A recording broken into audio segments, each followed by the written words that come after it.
دنیا کی ہر چیز بہانے سے ملتوی کی جا سکتی ہے مگر تقدیر اور موت نہیں۔ آج کی آیت کا ترجمہ۔ پناہ مانگتی ہوں اللہ کی شیطان مردود سے، شروع اللہ کا نام لے کر جو بڑا مہربان نہایت رحم والا ہے۔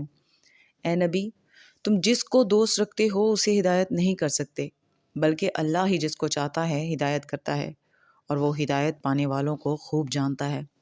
اور کہتے ہیں کہ اگر ہم تمہارے ساتھ ہدایت کی پیروی کریں تو اپنے ملک سے اچک لیے جائیں۔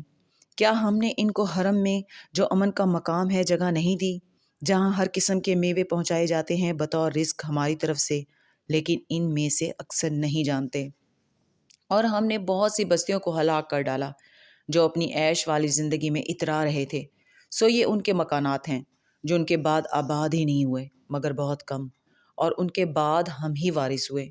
اور تمہارا پروردگار بستیوں کو ہلاک نہیں کیا کرتا جب تک ان کے بڑے شہر میں پیغمبر نہ بھیج لے جو ان کو ہماری آیتیں پڑھ پڑھ کر سنائے۔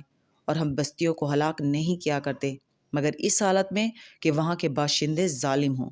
اور اے لوگو، جو چیز تم کو دی گئی ہے سو وہ دنیا کی زندگی کا فائدہ اور اس کی زینت ہے، اور جو اللہ کے پاس ہے وہ بہتر اور ہمیشہ باقی رہنے والی ہے۔